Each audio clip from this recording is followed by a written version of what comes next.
January 15th hit Chicago with the kind of bitter cold that makes your bones ache. I was running late for surgery, fumbling through Elena's winter coat pockets for the BMW keys she'd borrowed the night before. My fingers found the usual suspects: lip balm, tissues, loose change, and then something that made me pause. A crumpled receipt from Hartwell Jewelers, December 27th. Return transaction, $2,400. Store credit for one women's tag, Heuer Formula One watch. My stomach dropped. That was the exact watch I'd given Elena for Christmas. The one I'd spent 3 weeks researching, matching it to her style preferences, her wrist size, even the subtle gold accents she favored. The watch she'd been wearing every day since, telling me how perfect it was, how thoughtful I'd been. I smoothed out the receipt with surgeon's precision. The serial number matched my purchase receipt exactly.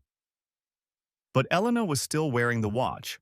I'd seen it on her wrist that very morning over coffee. "Running late, honey," Elena called from upstairs. "Keys are in my purse, not my coat." I found the keys and drove to Mercy General in a daze. During my first surgery break, I pulled up the TAG Heuer website on my phone. The model I'd bought had specific details: a particular shade of blue on the face, a specific clasp mechanism, weight specifications that any jeweler would verify. The surgery went smoothly, but my mind kept drifting to that receipt. Between patients, I called Hartwell Jewelers. "This is Dr. Whitman. I purchased a Tag Heuer watch from you in December. Could you verify the serial number and specifications?" The salesperson, Marcus, remembered me. "Of course, doctor." "Beautiful piece. Your wife seemed very pleased when she came in." "She came in?" "Yes, for the return on the 27th. Said it wasn't quite what she had in mind after all. Used the store credit immediately, though. Very decisive lady." My heart sank further. What did she purchase with the credit? Let me see. Tom Ford Cologne, Noir Extreme, $180. And a Coach leather wallet, their signature series, $220. Left with about $2,000 in additional credit, too. My hands tightened on the phone. $2,000 in additional credit? Yes, she said she'd be back for something special. Premium items, those cologne and wallet. Lucky gentlemen, whoever they were for. I thanked Marcus and hung up, my mind racing. Elena had used most of the store credit already, and neither the cologne nor wallet had ever appeared in our house. That afternoon, my colleague Dr. Peterson noticed my distraction during our consultation meeting. "Oliver, you seem off today. Everything all right?" "Just some personal matters I need to sort through. If you need someone to cover any procedures, let me know. We've all been there."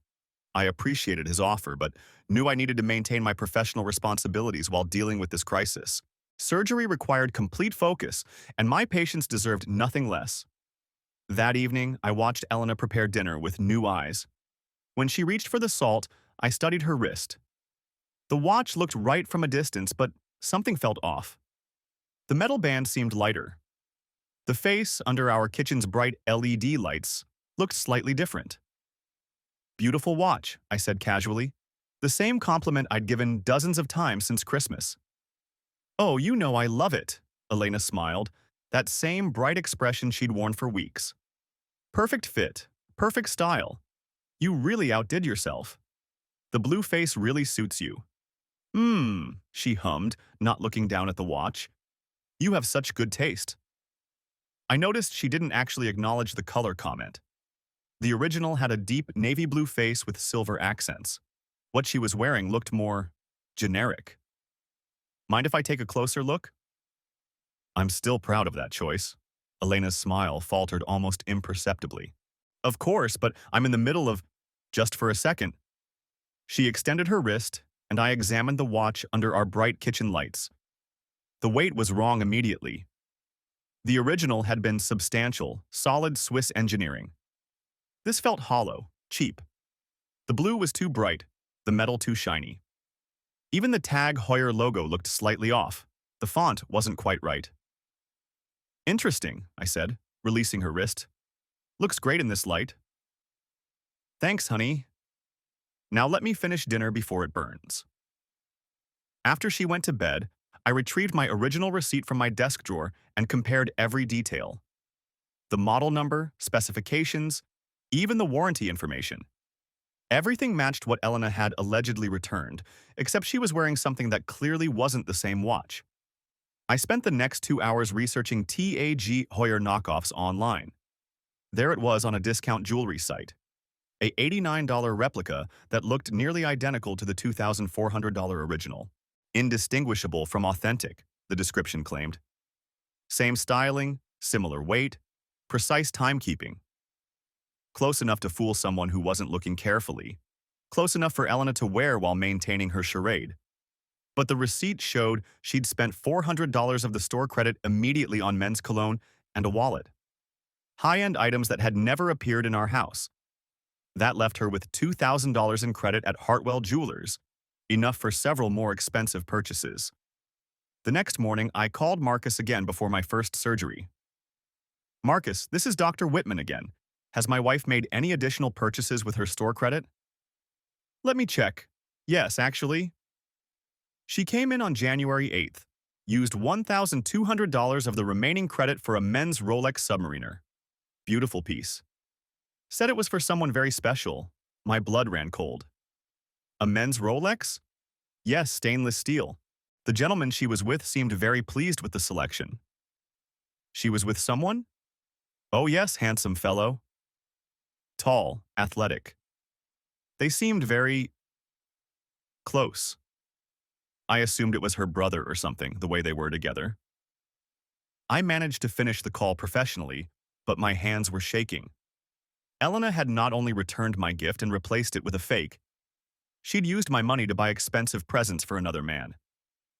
And she was shopping with him, right there at the same store where I'd carefully selected her Christmas present. That morning's surgery required every ounce of my professional training to complete safely. I couldn't afford to let personal crisis affect my patients, but the revelation was devastating. My wife had converted my thoughtful Christmas gift into funding for her affair. During my lunch break, I drove to Hartwell Jewelers in person. Dr. Whitman, Marcus greeted me warmly. How can I help you today? I need to understand exactly what happened with my wife's transactions. Marcus looked uncomfortable but pulled up the records on his computer. December 27th return, as we discussed. Then, January 8th, she purchased the Rolex with a gentleman. They spent quite a bit of time selecting it together. She wanted something that would suit his style perfectly. The irony cut deep. Elena had spent weeks helping me choose her Christmas present, asking about her preferences, her style. Now she was doing the same thing for another man, using my money. Did they seem romantic? Marcus hesitated. Dr. Whitman, I don't usually comment on customers' personal relationships. Please, I need to know. They were very affectionate, holding hands, standing close together. The way he looked at her when she insisted on the Rolex. Well, it was the look of a man very much in love. And she was responding to that attention? Absolutely, she was glowing, radiant. I've seen a lot of couples shopping for gifts, and they had that energy that new relationships have. I thanked Marcus and left, my mind spinning. Elena hadn't just betrayed me. She'd turned my Christmas gift into a symbol of her affair. Every time she wore that fake watch, every time she complimented my thoughtfulness, she was celebrating how successfully she'd deceived me. I sat in my car for 20 minutes, processing the full scope of Elena's deception. She'd not only returned my carefully chosen gift within 48 hours, but she'd orchestrated an elaborate charade to hide her betrayal while using my money to fund her new relationship. Back at the hospital, I tried to focus on my afternoon surgeries, but my concentration was shattered. My surgical nurse, Rebecca, noticed my distraction. Dr. Whitman, would you like to reschedule Mrs. Rodriguez's procedure? You seem… No, I'm fine. Just need a moment to center myself. I took 5 minutes in my office to practice the breathing techniques I'd learned in medical school for handling high-stress situations. My patients deserved my complete attention, regardless of my personal crisis. The surgery went well, but I knew I needed help processing what I'd discovered. After finishing my rounds, I drove to Elena's workplace, Northside Sports Medicine Clinic. I'd referred patients there for years but rarely visited in person. The receptionist, Sarah, had always been friendly during our phone conversations. Dr. Whitman, what a surprise. Are you here to see Elena? Actually, I was hoping to speak with Dr. Fleming about a patient referral. Is she available? Dr. Sarah Fleming, the clinic's director, welcomed me into her office. We spent 20 minutes discussing a complex case involving one of my post-surgical patients who needed ongoing physical therapy. Elena's work has been excellent, as always, Dr. Fleming noted, though she has been taking more personal time recently. Oh? Nothing concerning, just more flexible scheduling. She's been helping our new hire get oriented. James Brennan, excellent credentials, came from Seattle about 3 months ago. 3 months. The same time frame as Elena's mysterious purchases and schedule changes. That's thoughtful of her to mentor new staff. Very much so. Elena volunteered immediately when James started. They've developed an excellent professional relationship. Elena seems much happier lately, actually. More energetic, more engaged with her work. My stomach nodded. That's great to hear. James has been a wonderful addition to our team. He's actually made Elena's job easier in some ways. They complement each other's approaches very well. Their patients have noticed the improved collaboration. I maintained professional composure while my marriage crumbled in real time. I'd love to meet him sometime. He's with a patient right now, but I could introduce you next time you're here. Elena speaks very highly of your work, Dr. Whitman. She's always saying how dedicated you are to your patients. Dedicated to my patients, while she was dedicated to James Brennan. Has James settled in well to Chicago? Moving from Seattle must have been an adjustment. Oh, he loves it here. Recently divorced, so he was looking for a fresh start. Elena has been incredibly helpful in showing him around the city, recommending restaurants, helping him find his way. She has such a generous spirit. Generous with my money, apparently. After leaving the clinic, I sat in my car for 30 minutes, processing what I'd learned. Elena's newfound happiness coincided perfectly with James's arrival.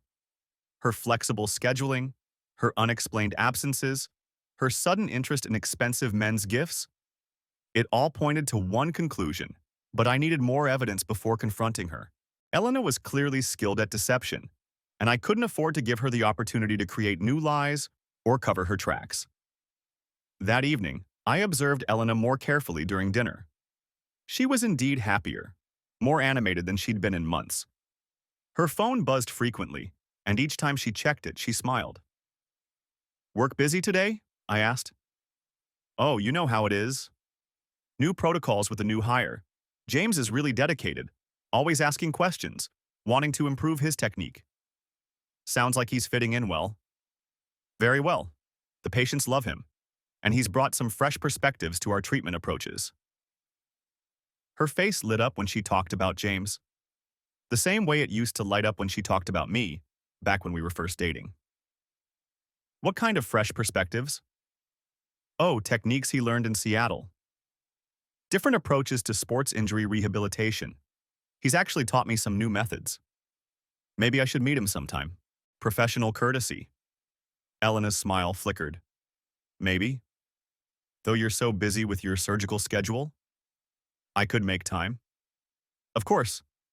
I'll mention it to him." But I could tell she wouldn't. She wanted to keep her professional life separate from her personal life, separate from me. Where did he do his training? I might know some colleagues there. University of Washington. Then he worked at several clinics in the Seattle area before coming here. What made him choose Chicago? Elena hesitated. I think he wanted a change of scenery. You know how divorces can be. Sometimes people need to start fresh. Understandable. Is he finding the city to his liking? I think so. I've given him some recommendations for good restaurants, cultural activities. Chicago has so much to offer someone who's never lived here. I wondered how many of those restaurant recommendations Elena had tested personally with James. After Elena went to sleep, I did something I never imagined I'd do. I went through her purse. Not to violate her privacy, but to understand the scope of her deception. Her wallet contained the usual items plus a small photo tucked behind her driver's license. A photo of Elena with a man I didn't recognize. Tall, athletic, exactly as Marcus and Dr. Fleming had described. They were embracing on what looked like a beach, definitely not Chicago in winter. The photo was recent, based on Elena's haircut. She'd told me she was going to a physical therapy conference in Miami 2 weeks ago. Apparently, it had been a romantic getaway instead. I found her phone charging on the nightstand. It was locked, but I knew her passcode, our anniversary date. The same date she was now betraying. Her text messages with James Brennan told the complete story. Months of increasingly intimate conversations.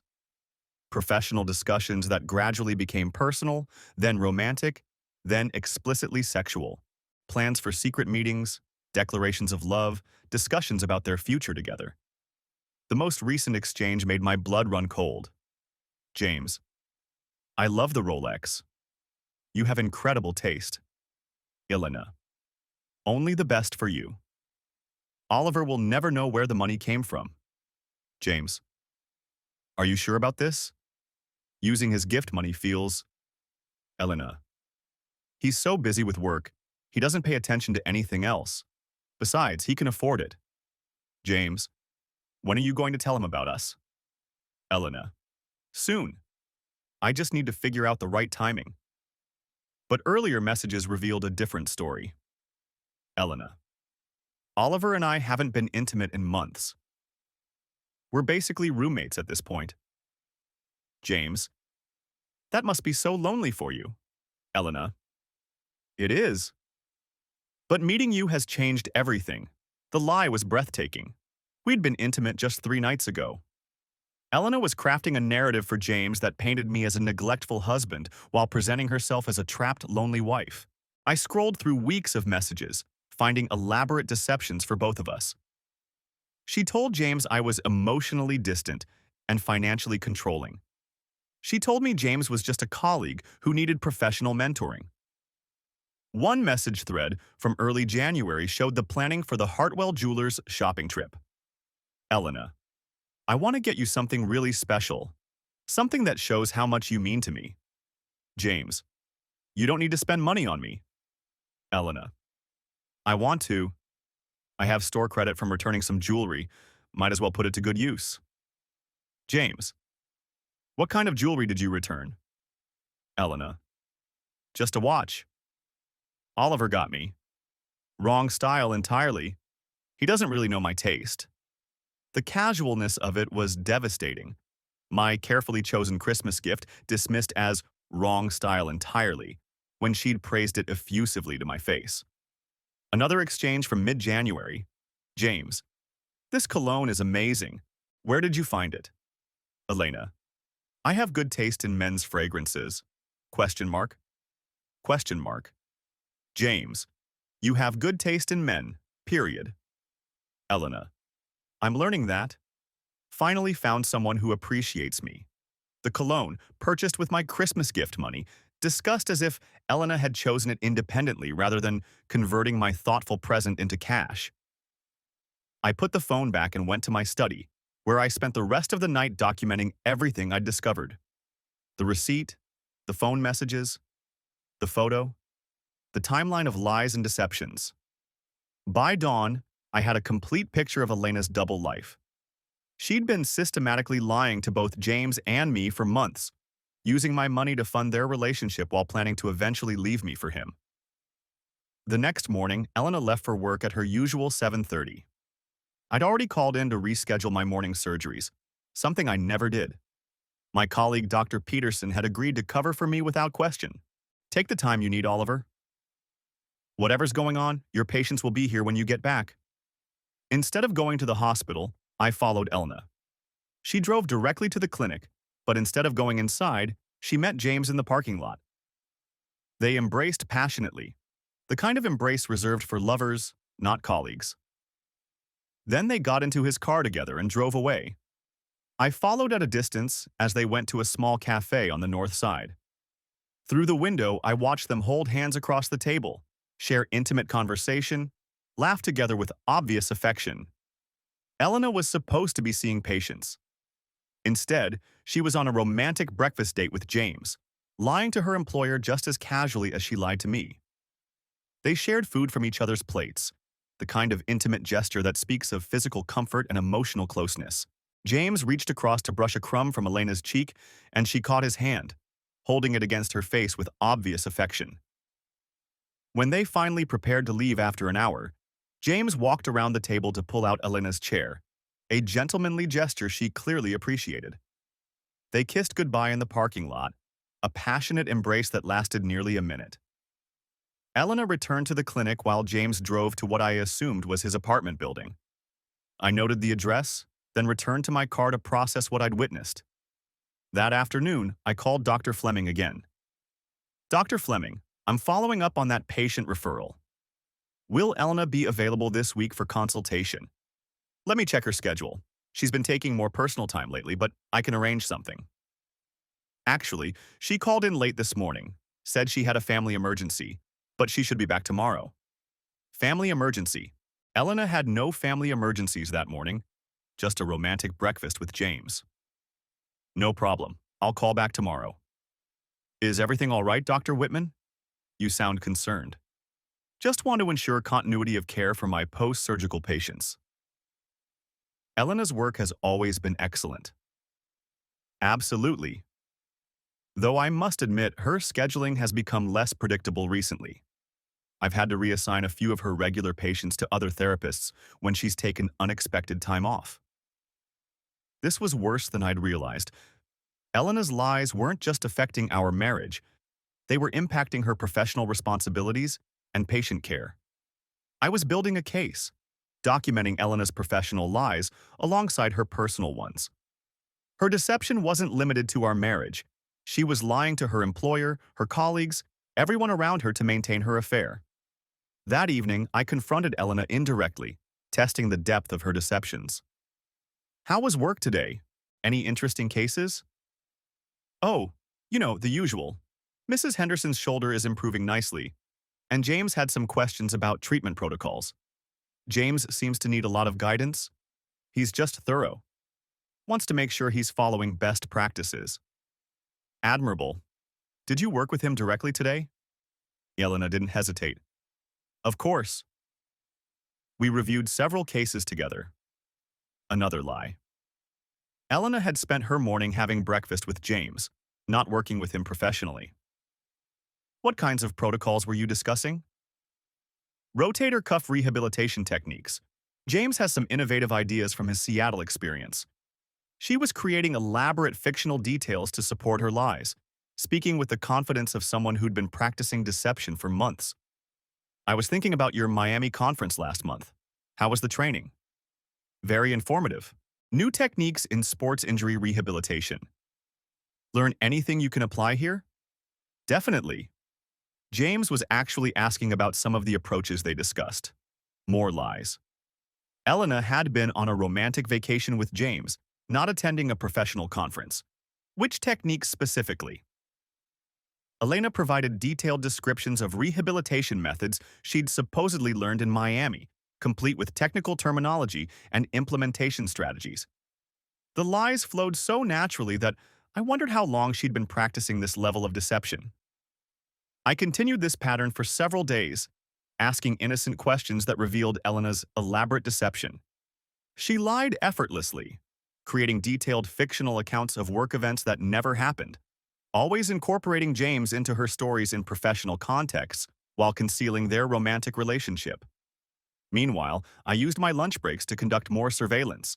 Elena and James met regularly, sometimes for coffee, sometimes for lunch, always behaving like lovers rather than colleagues. Their body language spoke of an established, intimate relationship. They walked close together, touched frequently, shared inside jokes that made them laugh in ways I hadn't seen Elena laugh in years. James would place his hand on the small of Elena's back when guiding her through doorways, a gesture of possession and protection that clearly pleased her. On Thursday, I followed them to an upscale hotel downtown. They spent 2 hours there during what Elena had told me was a staff meeting at the clinic. I called the clinic that afternoon. This is Dr. Whitman. I was hoping to speak with Elena about a patient consultation. I'm sorry, Dr. Whitman, but Elena is in our staff meeting until 5, Sarah informed me. Of course, I forgot about the meeting. How long has it been going on? Oh, about 15 minutes. Started at 3:45. Elena and James had been at the hotel from 2 to 4. The staff meeting she'd told me about was real, but she'd been lying about when it started to create a window for her affair. The precision of her deceptions was remarkable. Elena wasn't just having an affair. She was orchestrating an elaborate double life that required constant lies, careful timing, and complete disregard for everyone she was deceiving. On Friday, I decided to escalate my investigation. I took the entire day off and followed Elena from the moment she left home. My colleague Dr. Peterson had again agreed to cover my procedures. Oliver, you've covered for me plenty of times. Take whatever time you need. Elena drove to James's apartment building, where he was waiting outside with a large bouquet of flowers. They embraced, kissed passionately, then got into his car together. I followed them to a luxury shopping center in the suburbs.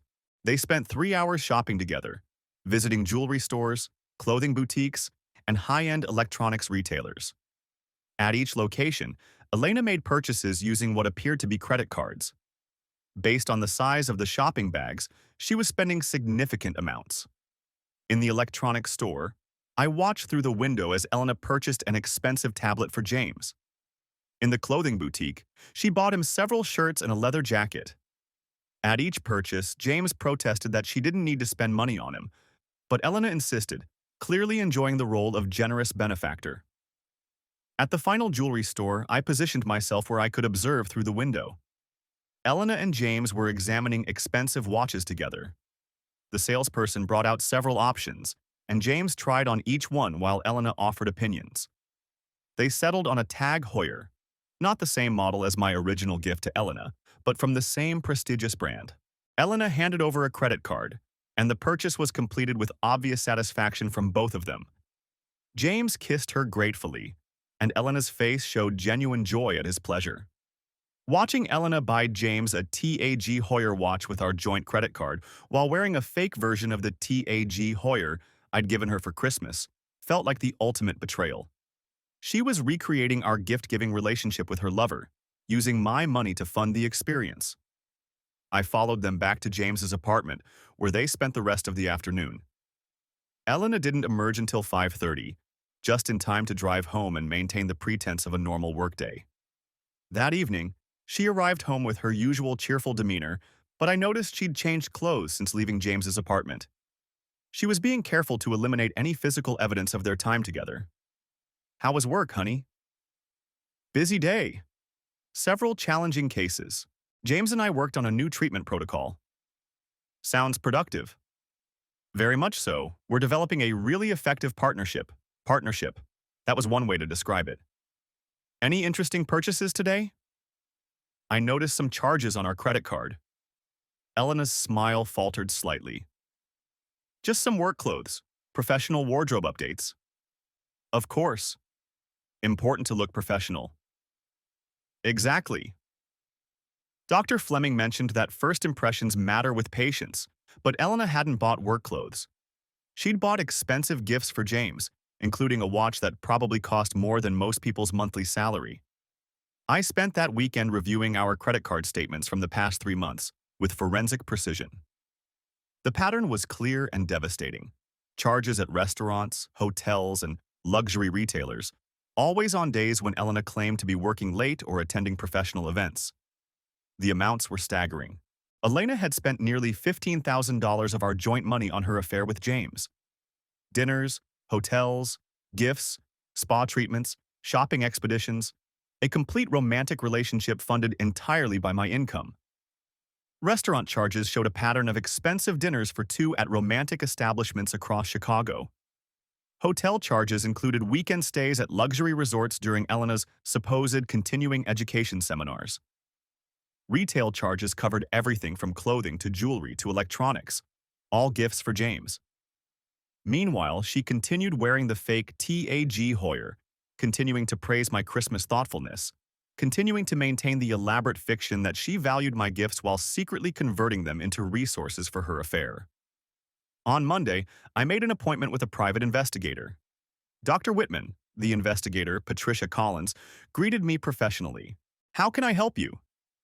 I explained the situation, the returned Christmas gift, the fake replacement, the evidence of an affair with Elena's colleague. "I need documentation," I said. "Professional photographs, confirmation of their activities, verification of the financial deception." "That's absolutely something we can help with." Infidelity cases involving financial fraud are unfortunately common in my line of work. Patricia explained her process. Her team would conduct surveillance, document Elena and James's activities, and provide comprehensive evidence of the affair and related financial deceptions. One question, Dr. Whitman, are you planning to confront your wife directly, or do you want this information for legal proceedings? Both. I want to understand the full scope of her deception before I confront her, and I want documentation for the divorce proceedings. Understood. We'll provide you with everything you need. Based on what you've described, this sounds like a comprehensive deception that will require thorough documentation. How long do you typically need for this kind of investigation? Given the evidence you've already collected, probably a week to 10 days for comprehensive documentation. We'll want to capture their routine meetings, any additional financial transactions, and evidence of the workplace deceptions you've mentioned. Patricia's team began surveillance that Tuesday. Within 3 days, they had comprehensive documentation of Elena and James's affair. Photographs of romantic dinners, hotel visits, shopping expeditions, intimate moments in public spaces. The surveillance team followed Elena through an entire week of her double life. They documented her lies to Dr. Fleming about her schedule, her romantic meetings with James during supposed work hours, and her use of our joint credit cards to fund their activities. The report Patricia delivered on Friday was devastating in its thoroughness. Elena and James met an average of 4 times per week. They'd taken 3 overnight trips together in the past month alone, each time while Elena told me she was attending professional conferences. Elena had purchased over $15,000 in gifts for James using our joint accounts. Your wife has been living a complete double life, Patricia concluded. The level of deception here is extraordinary. She's been lying to you, to her employer, and based on our surveillance of their conversations, she's been lying to James as well about the status of your marriage. The report included transcripts of conversations Patricia's team had recorded in public spaces using directional microphones. Elena was telling James that I was emotionally abusive, financially controlling, and that she was afraid to leave me. None of it was true, but James believed every word. In one recorded conversation at a restaurant, Elena told James, "Oliver controls all our finances. I have to ask permission for every purchase. He monitors everything I do." In reality, Elena had complete access to our joint accounts and had never been questioned about any reasonable expense. She was spending our money freely on her affair while portraying me as controlling. Another conversation revealed Elena's plans. "I'm going to wait until after his big surgery conference in March, then tell him I want a separation. That way he'll be focused on work instead of making things difficult for me." She was strategically timing our marriage's destruction around my professional obligations. "What's your recommendation?" I asked Patricia. "Confront her with everything at once. Don't give her the opportunity to craft new lies or cover her tracks. And be prepared for her to turn this around on you somehow. People who deceive at this level are usually very skilled at manipulation." "What about James? Should I speak with him directly?" "I'd recommend it. Based on our surveillance, he genuinely believes Elena is trapped in an abusive marriage. He has no idea about the extent of her lies or the fact that she's using your money to fund their relationship. The weekend before my planned confrontation, I organized all the evidence methodically. The original Christmas gift receipt, the return receipt, credit card statements, photographs from Patricia's surveillance, transcripts of Elena and James's conversations, documentation of Elena's lies to her employer. I also prepared emotionally for what was coming. Elena's deception was so comprehensive that I knew the confrontation would be devastating for everyone involved. James would learn that he'd been manipulated into participating in the destruction of a marriage. Elena would face the complete exposure of months of elaborate lies. On Sunday evening, I called Dr. Fleming at home. Dr. Fleming, I apologize for calling you at home, but I need to speak with you about Elena's schedule accuracy. Is there a problem, Dr. Whitman?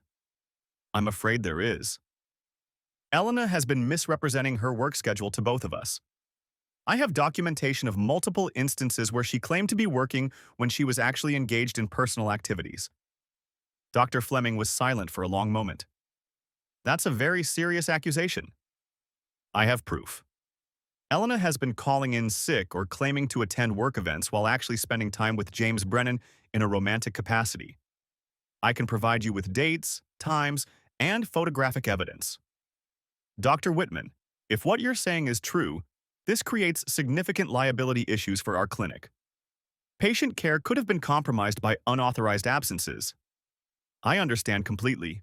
I'll send you the relevant documentation first thing Monday morning. I appreciate you bringing this to our attention. This will need to be investigated immediately. Monday morning, I called James Brennan directly. I'd obtained his personal phone number from the clinic directory. James, this is Dr. Oliver Whitman. I believe you know my wife, Elena. Silence on the other end. We need to meet. There are some things about Elena you need to understand. I don't know what you're talking about. James, I know about your relationship with Elena. I know about the gifts she's been buying you, the trips you've taken together, the lies she's been telling everyone to maintain your affair. She said you were separated. We're not separated. We've been living together as a married couple throughout your entire relationship. Elena has been lying to you just as much as she's been lying to me. That's impossible. She told me you barely spoke to each other, that you slept in separate rooms. We share a bed every night. We have dinner together most evenings. We made love 3 nights ago. Elena has been creating an elaborate fiction to manipulate both of us. We arranged to meet that afternoon at a neutral location, a coffee shop near the hospital. I brought copies of the evidence Patricia had compiled. James arrived looking nervous and confused. He was exactly as Marcus and Dr. Fleming had described. Tall, athletic, handsome. Under different circumstances, I might have liked him. Thank you for meeting me, I said, sitting across from him. I don't understand what's happening. Elena told me you two were divorced, that she was just staying in the house temporarily until she found her own place. I showed him our wedding photos, recent anniversary pictures, documentation of our joint accounts and shared assets. Elena and I have been married for 12 years. We've been living together as husband and wife throughout your entire relationship with her. James stared at the photos. This can't be right, she said. She said you barely spoke to each other, that you slept in separate rooms, that you were just waiting for the right time to make the divorce official. We share a bed every night.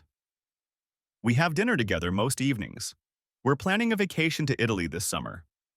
Elena has been lying to you systematically about every aspect of our marriage. I showed him the surveillance photographs Patricia had taken. These pictures were taken while Elena was supposed to be working. She's been lying to Dr. Fleming about her schedule to spend time with you. James looked sick. She told me she was taking personal time, that her supervisor understood her situation. Dr. Fleming had no idea Elena was having an affair. Elena has been systematically lying to everyone, her employer, her husband, and you. I showed him the financial documentation. Elena returned my Christmas gift to buy you presents. She spent over $15,000 of our joint money funding your relationship. The Rolex you're wearing right now was purchased with money from a Christmas gift I gave her. James looked down at his wrist, his face pale. She said she saved up for it, that she wanted to get me something special. She returned a $2,400 watch I gave her for Christmas, bought you a Rolex with the store credit, and replaced my gift with an $89 fake so I wouldn't notice. I handed him copies of the receipts. The evidence was undeniable. Every gift Elena has given you was purchased with my money. Every romantic dinner you've shared was paid for with our joint credit cards. She's been using our marriage as a financial resource to fund your affair. I showed him the transcript of Elena's lies about our marriage, her claims that I was controlling and abusive, that she was trapped and afraid. Elena told you I was emotionally abusive and financially controlling. In reality, She has complete access to our joint accounts and has never been questioned about any reasonable expense. She's been creating a fictional version of our marriage to justify her affair. James was silent for several minutes, studying the documentation. I had no idea, he finally said. She told me she was divorced, that she was starting over, looking for someone who would treat her right. Elena is married to me and has been lying to both of us. She's been telling you I'm abusive and controlling while telling me you're just a colleague who needs professional mentoring. I showed him more transcripts of Elena's different stories to different people. The scope of her deception was staggering. She's been planning to leave me for you, but she wanted to time it strategically around my professional obligations so I'd be too busy with work to make things difficult for her. What are you going to do? James asked. I'm going to divorce her. But first, I'm going to confront her with everything. She needs to understand that her lies have been exposed completely. James nodded slowly. I can't continue this relationship. Not knowing what I know now, I won't be part of deceiving someone else's husband.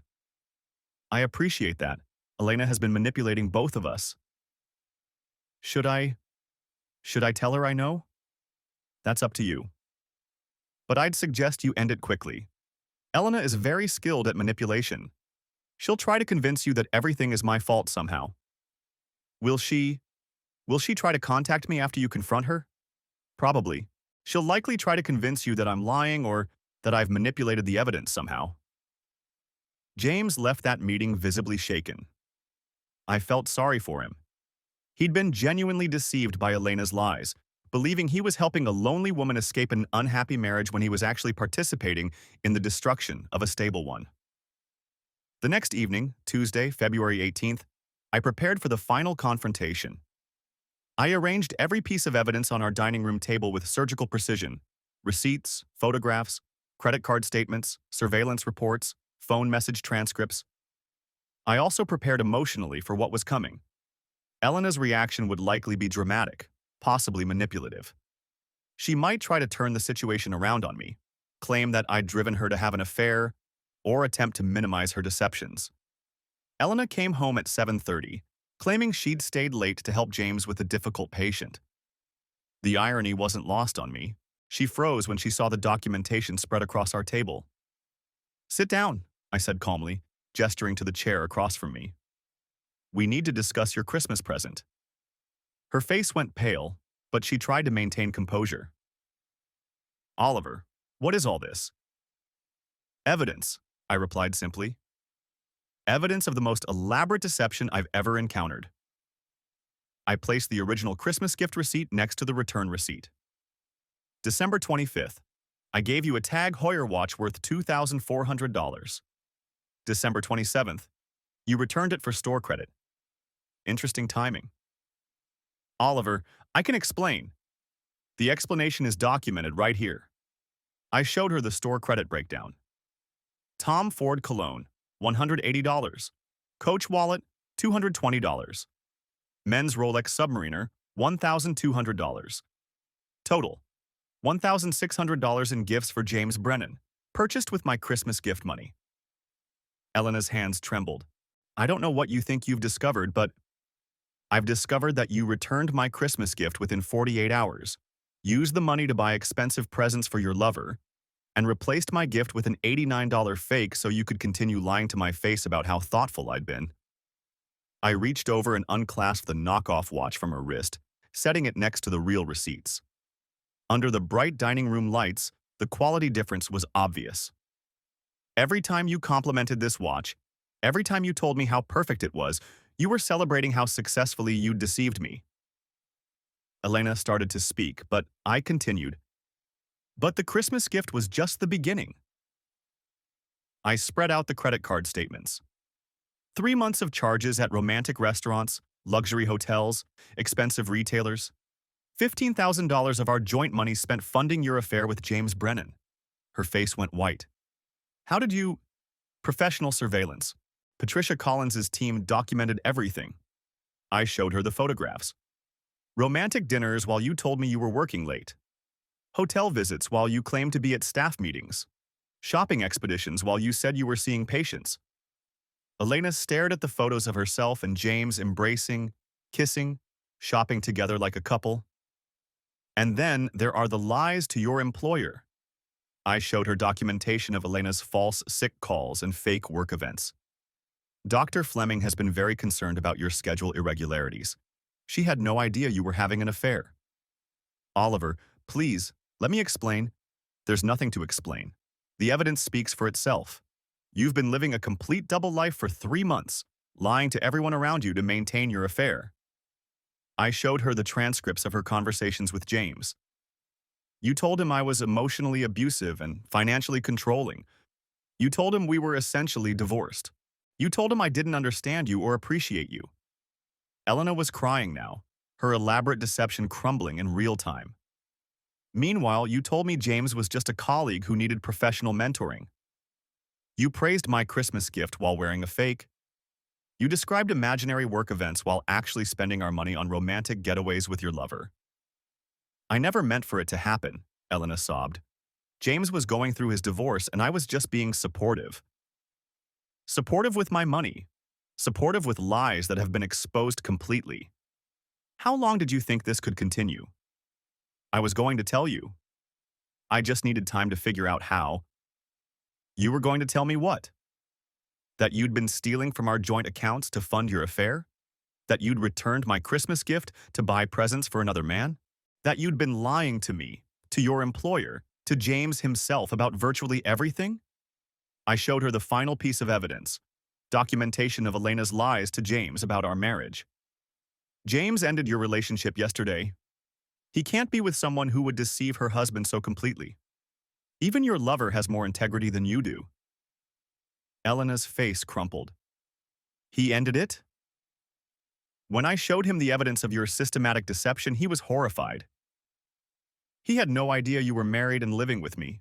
He thought he was helping you escape an abusive relationship. Oliver, I'm so sorry. I never wanted to hurt you. You returned my Christmas gift within 48 hours. You used my money to buy a Rolex for another man. You've been wearing a fake while lying to my face for months. This isn't about hurting me. This is about complete disrespect for our marriage, our finances, and basic honesty. We can work through this. We can go to counseling. There's nothing to work through. You've been systematically deceiving everyone in your life for months. You've lied to me, to your employer, to James. You've stolen money from our joint accounts. You've committed fraud at your workplace. This isn't a marriage problem. This is a character problem. I handed her a suitcase I'd packed with her belongings. You need to leave tonight. Stay with your sister, stay in a hotel. I don't care. But you can't stay here. Oliver, please. The fake watch is yours to keep. A fitting reminder of everything artificial about the relationship you chose over our marriage. Elena tried several more times to convince me that counseling could save our marriage, that her affair was just a mistake, that she truly loved me and wanted to work things out. But the evidence was overwhelming, and her tears couldn't undo months of systematic deception. I'll change, she promised. I'll be completely honest from now on. James meant nothing to me. James meant $15,000 of our joint money to you. He meant 3 months of lies and deception. He meant more to you than our 12-year marriage. Elena left that night, taking her knockoff watch and the suitcase of belongings. The real Tag Heuer receipt stayed on the dining room table. Evidence of what happens when someone values your generosity only for its cash conversion potential. The next morning, I called Dr. Fleming to follow up on Elena's employment situation. Dr. Whitman, thank you for bringing these concerns to our attention. I've reviewed the evidence you provided, and Elena's employment here will be terminated immediately. We can't have staff members systematically lying about their schedules and availability. I understand completely. Furthermore, Elena's behavior has created liability issues for the clinic. If patients were affected by her unauthorized absences, we could face serious professional consequences. The medical board takes these matters very seriously. Has patient care been compromised? We're reviewing all of Elena's cases from the past 3 months. Several patients have complained about missed appointments or rescheduled sessions. We had attributed these to legitimate emergencies, but now we understand they were unauthorized absences. Elena's career at Northside Sports Medicine was over. Her lies hadn't just destroyed our marriage, they'd cost her the job she'd supposedly been protecting through all her deceptions. Over the following days, word spread through Chicago's medical community about Elena's termination and the reasons behind it. The physical therapy field is small, and gossip travels fast. Elena's professional reputation was permanently damaged. She called me repeatedly, begging for another chance, claiming she'd made terrible mistakes but still loved me. I didn't take her calls. Patricia Collins had advised me to maintain no contact during the divorce proceedings. Elena also tried desperately to contact James, but he'd blocked her number and refused to see her. She showed up at his apartment building several times, but the doorman had been instructed not to admit her. She moved in with her sister initially, but that arrangement lasted only 2 weeks. Elena's sister, Maria, called me directly. "Oliver, I'm sorry about what Elena did to you. But I can't have her staying here anymore. She's been lying to me about everything. Where she's going, who she's seeing, how she's supporting herself. I can't trust anything she says." "I understand, Maria. Elena's deception wasn't limited to our marriage. She's been trying to contact James, begging him to reconsider. She won't accept that he wants nothing to do with her. And she's been asking me for money, claiming you froze all her accounts unfairly. I froze our joint accounts after discovering she'd stolen $15,000 to fund her affair. Her personal accounts remain untouched. She told me you were being vindictive and controlling, but after seeing the evidence you provided, I realized she's been lying about that too." Elena's ability to deceive everyone around her was finally catching up with her. Even her own family couldn't trust her anymore. She also told me that James was pressuring her to leave you, that the affair was his idea. But the text messages you showed me prove that's not true either. Elena has been lying to everyone, creating different stories for different people to justify her actions. I'm going to ask her to find somewhere else to stay. I have teenage daughters, and I can't have someone in my home who lies so casually about everything. Elena was forced to move into a cheap hotel while searching for affordable housing. Her reduced income from losing her job made it difficult to find suitable accommodations. Meanwhile, James Brennan had requested a transfer to a different clinic to avoid any awkward encounters with Elena. The clinic director, Dr. Fleming, was happy to provide positive references for James while making it clear that Elena's references would be limited to basic employment verification. A month later, Elena found temporary employment at a small physical therapy clinic across town. The pay was significantly lower than her previous position, and the clinic had a poor reputation in the medical community. But with her damaged professional standing, her options were limited. The new clinic's director, Dr. Rodriguez, called me for a reference check. "Dr. Whitman, Elena Whitman has applied for a position here and listed you as a reference. Can you speak to her professional abilities?" I chose my words carefully. Elena's clinical skills are adequate, but I would be concerned about her reliability and professional judgment. "Can you elaborate?" Elena was terminated from her previous position for schedule irregularities and dishonesty about her availability. I would recommend verifying her references very carefully. Elena lasted only 3 months at the new clinic before being let go for the same issues that had cost her the previous job: unreliable scheduling and frequent unexplained absences. The divorce proceedings were swift and decisive. Elena's attorney tried to argue for alimony and a significant property settlement, but the evidence of her financial fraud and systematic deception made such claims impossible to support. "Your client stole over $15,000 from joint marital accounts to fund an extramarital affair," my attorney pointed out during negotiations. "She returned Christmas gifts to purchase expensive presents for her lover. She committed fraud at her workplace. Under these circumstances, she's fortunate not to be facing criminal charges." Elena's attorney, clearly uncomfortable with the evidence, attempted to argue that Elena deserved compensation for her contributions to the marriage over 12 years. Dr. Whitman's client has provided comprehensive documentation of systematic deception and financial theft, my attorney responded. The court will need to consider whether Elena's actions constitute grounds for forfeiting any claim to marital assets. Elena received a minimal settlement, enough for her to establish independent housing, but nothing approaching what she might have expected from a 12-year marriage under normal circumstances. The proceedings were particularly embarrassing for Elena, when the fake TAG Heuer watch was entered into evidence. The judge examined both the original receipt and the knockoff watch, clearly disturbed by the symbolism of Elena's deception. "Mrs.